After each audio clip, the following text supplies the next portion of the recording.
Salut les amis, welcome. Les amis, j'aimerais qu'on parle un peu de ce qui se passe au Gabon. Vous savez, c'est très intéressant de parler des situations en Afrique pour faire changer les mentalités et faire évoluer les choses chez nous. Le Gabon, c'est l'Afrique, le Gabon, c'est l'Afrique centrale, le Gabon, c'est nos frères. Comme au Cameroun, les choses passent très mal. 40 ans de souffrance, 40 ans d'échecs et plus même. Je me rappelle, il y a un enseignant qui a dit qu'on a failli le tuer, un médecin, juste parce qu'il critiquait la façon de faire au Cameroun. Et cet enseignant-là a fui le Cameroun, je pense, c'est Aimé Boni. Et jusqu'à présent, rien n'est fait pour régler ce problème, pour trouver les coupables. Oui, rien. On dit que c'est une fausse information, on fait les enquêtes et communiquer, rien n'est fait. Je fais l'exemple, je parle du Gabon et du Cameroun pour parler de cet échec total-là. C'est parce que nous avons un pays qui nous impose des chefs d'État. Nous avons un pays qui dicte tout. Quand M. Biya au Cameroun décide sur quelque chose, il a l'approbation de la France, un point c'est tout, ça passe. Quand la famille Bongo, à l'époque c'était Bernard Bongo, qui est devenu Omar Bongo Ondimba et Ali Bongo aujourd'hui, décide quelque chose et que il a le soutien de la France, ça passe. Mais seulement, ces gens doivent commencer à se transformer en leader, en philosophe. Ce n'est que le pragmatisme qui peut sauver nos différents pays. C'est tout. On ne peut pas avoir des pays où des gens s'enrichissent sous le dos des contribuables. On fait un projet de construction de stade, les gens détournent. On fait un projet de construction de route, les gens détournent. C'est incroyable. Et des gens sont fonctionnaires et multimilliardaires. Certains sont même riches plus que certains pays. J'ai mis au Gabon, les mamas, les femmes, les mamans. Vous savez que au Gabon, il y a l'enfant comme l'enfant au Cameroun et en Guinée équatoriale. C'est le même pays. C'est des colonisateurs qui ont divisé, qui nous ont divisés comme ça pour mieux régner. C'est le même pays, c'est le même genre. On appelle les mamans là-bas les mamas ou les nia. Elles sont très en colère. Très en colère. Elles ont marché, scandé une chanson. PDG a échoué. PDG a échoué. PDG, c'est quoi? C'est le Parti démocratique gabonais. Le Parti démocratique gabonais, désolé, Parti démocratique gabonais. Oui, ce Parti démocratique gabonais a été fondé en 1953. Oui, les amis, 53. Et ils ont eu leur premier secrétaire qu'on appelle Liomba. Liomba qui est devenu président après. Et Liomba qui est devenu président juste après les indépendances. Et il n'a pas trop duré au pouvoir. En 67, Liomba est mort. Pour ceux qui ont visité Libreville au Gabon comme moi, l'aéroport de Libreville porte le nom du premier président du Gabon, Liomba. Donc l'aéroport, c'est Aéroport international Liomba du Gabon. Exactement. Les Gabonaises sont très fâchées. Et quand les femmes se fâchent, ça veut dire que les hommes, pour les hommes, c'est déjà grave. Mais les femmes ont décidé, parce que les femmes sont patientes, de manifester au Gabon, de scander, de dire la vérité sur la souffrance des Gabonais. Les Gabonais souffrent. C'est un pays riche, un pays qui a le pétrole. Mais comment est-ce que ce pétrole est exploité? Comment est-ce que le Gabon vend son pétrole? Pourquoi est-ce que c'est une poignée de personnes qui s'enrichissent sur le dos du contribuable? Un petit pays comme le Gabon devait être aussi riche comme à l'époque de Gaddafi de la Libye. On a vu Ali Bongo dans une interview en train de se braquer. Oui, il était pour le bombardement de la Libye parce que Gaddafi était en train de tuer les civils. Incroyable mais vrai. Après le fuite de Wikileaks, on a compris que c'était parce que Gaddafi voulait la libération d'Afrique. Il voulait la création d'une monnaie africaine. Donc, ça veut dire Ali Bongo était contre ça. Ali Bongo était contre le fait d'installer les satellites.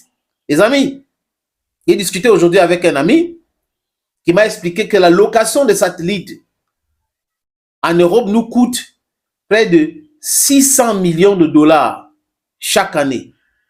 Alors que pour envoyer un satellite en orbite, ça devait nous coûter 500 millions de dollars. Et que Gaddafi seul avait dit que les autres pays en Afrique, toute l'Afrique contribue seulement 200 millions de dollars et lui va donner 300 millions de dollars. Vous savez qu'il y a Rascom 1, Rascom 2. Et ils voulaient un satellite, ça c'est pour les téléphones. L'autre satellite pour la communication d'Afrique. Pour vendre nos valeurs, pour vendre notre culture, pour vendre tout dans le monde et ne pas subir le chantage. Actuellement, vous le savez très bien, les amis comme moi, que si on commence à communiquer un genre là, ils vont couper sur les satellites. Ils vont interrompre les images. Voilà, et cette organisation mondiale de commerce va rien faire. Parce que ce sont les organisations qu'ils ont créées. Ils ont créé ces organisations-là pour protéger l'hégémonie, pour continuer à nous spolier. Regardez le Fonds monétaire international pour faire un petit parallèle, les amis, et la Banque mondiale. Est-ce que vous savez que le plan d'ajustement structurel qui avait été proposé aux États africains, c'était pour tuer les États africains, pour nous maintenir dans la galère totale. Et il y a eu privatisation en masse, et nous qui ne produisons pratiquement rien pour exporter, on a fait des accords de libre-échange. Donc, il y a eu du dumping chez nous, et on a manqué de devises, et on a commencé à vendre nos monnaies, à acheter. C'était compliqué pour nous. Jusqu'à présent. Donc, les instituts de Bretton Woods ne servent pas l'intérêt des Africains. Les Africains doivent sortir de là. Mais seulement si on a des chefs d'État, on a des politiciens dans notre continent qui s'occupent uniquement de leurs pétances. C'est-à-dire que leur ventre et le ventre de leurs amis qui sont au pouvoir, comment voulez-vous que nous nous développons? Regardez donc ce que les Gabonais sont en train de faire aujourd'hui. C'est un mouvement which is unstoppable. What Africans are doing now, the African youths are doing, there's no reversal. The only thing these corrupt leaders can do is simply be pragmatic and serve the people. The interest of Africa is much more important than the interest of Europeans or Americans. You cannot be a president in Africa, you cannot be a president in our continent country, and you're supporting the ideas of imperialists. You're commercial agents of imperialists. You talk to us about democracy. Fraudulent elections you organize here and there. Le PDG a échoué. C'est la chanson, les amis, qu'a scandé le moment au Gabon. Le Nia au Gabon. Je vous... Regardez cette image, les amis. Regardez cette image. Écoutez bien.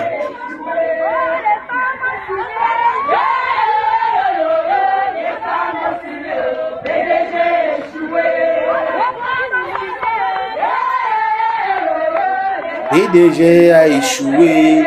Je crois qu'Ali Bongo doit regarder ça. Taguer le président Ali Bongo et son gouvernement, les ministres, taguer tout le monde. Il y a eu confusion entre la femme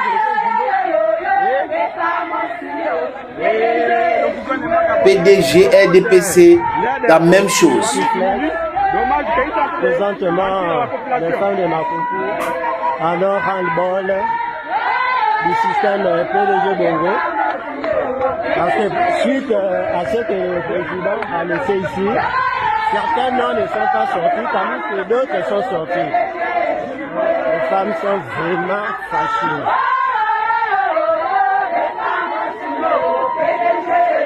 Ils ont échoué lamentablement, ces gens qui dirigent le Gabon, comme le Cameroun, comme le Congo, Brazzaville, comme le Tchad, comme la Côte d'Ivoire, comme le Sénégal. Ce sont des agents commerciaux de l'impérialisme. Pour dénoncer leur mécontentement suite à l'injustice qui se vit depuis le Brésil. C'est intéressant de vous montrer. Hein? Et aujourd'hui, les femmes en ont marre. Des promesses qu'on ne tient jamais. Ouais, regardez l'ambiance. PDG a échoué, tagué. Promettent et ne réalisent pas. Ces gens-là, le président gabonais doit regarder ça. Il doit comprendre que les femmes au Gabon disent cela, chantent cela. L'échec total.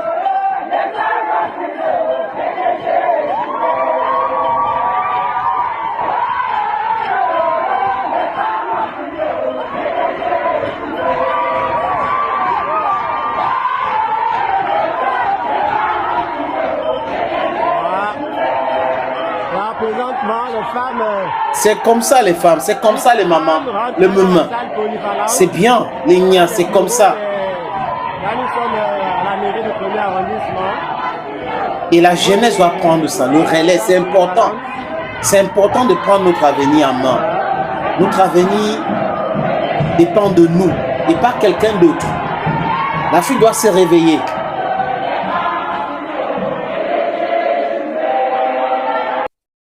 C'est de ça qu'il est question.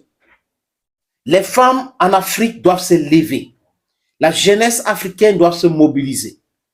Nous devons être indépendants économiquement. Nous devons avoir une indépendance monétaire. Nous devons avoir une indépendance politique et nous devons avoir une indépendance communicationnelle. C'est de ça qu'il est question.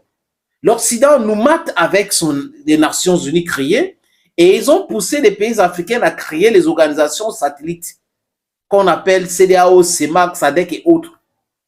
Alors qu'on n'a pas fini de mûrir l'idée de Kwame Nkrumah, le père fondateur des indépendances d'Afrique, pour la création des États-Unis d'Afrique avec cette organisation. Gaddafi a aidé, a essayé pour la création de l'Union africaine. L'idée, c'était de créer les États-Unis d'Afrique avec une monnaie, avec un passeport, et il voulait qu'on casse toutes les frontières. Il a été tué. Dina Gold, c'était son projet. Et vous avez les chefs d'État en Afrique qui ont soutenu cela, comme le président Ali Bongo Ondimba. Les archives sont là. Ils ne peuvent pas dire le contraire. Ils ne peuvent pas dire qu'ils n'avaient pas de renseignements pour comprendre l'escroquerie qui était déjà derrière cela. Une résolution, c'est 1974, signée pour le No-Flight Zone. C'était devenu Assassination Zone. Donc, il fallait bombarder la Libye, larguer les armes. Regardez le Sahel aujourd'hui. C'est le travail de ceux qui ont tué Gaddafi. Des Américains, des Français et Otaniennes. Quand il dit les Américains, Français et Otaniennes, ça n'a rien à voir avec des civils français. Ça n'a rien à voir avec le peuple américain ou le peuple des pays otaniens. Ça a tout à voir avec les élites, les dirigeants de ce pays-là, qui ont créé ce désordre, qui ont largué les armes comme les arachides au deuil. Et aujourd'hui, nous savons qui finance ce genre-là. Quand les Gabonais vous disent que PDG a échoué, ils savent de quoi ils parlent. Il faut aller à Libreville pour regarder. Et allez partout au Gabon pour regarder. Comment un tout petit pays comme ça, qui est immensément riche, qui a un sous-sol riche, ne peut pas profiter comme la Libye profite, comme l'Arabie, comment on appelle, Dubaï profite, comme Koweït profite. Qu'est-ce qui ne marche pas avec nous? Comme je vous le disais, les amis, pour la petite histoire, PDG, c'est le Parti démocratique gabonais, qui est un parti qui a été fondé en 1953. Et le 12 mars, si ma souvenir est bonne, le 12 mars, oui, quelque chose comme ça, c'était le 12 mars 1968, Omar Bongo Ondimba, qui devient président du Gabon après le décès de Liomba, décide de changer du bloc démocratique gabonais à Parti démocratique gabonais. Oui. Et aujourd'hui, what's happening? Nothing. C'est comme la même histoire avec le parti RDPC au Cameroun, qui était UNC, créé par Idjo. Et en 84, on a changé en RDPC. Et regardez l'état de ces différents pays-là. Mais si le moment au Gabon, c'est comme ça qu'il faut faire. Il faut une forte mobilisation pour faire changer la politique, pour faire changer la mentalité à ces dirigeants-là qui veulent nous maintenir toujours dans la pauvreté abjecte, qui veulent nous maintenir toujours dans la galère absolue. Thank you, friends, for watching. Stay blessed. Bye-bye.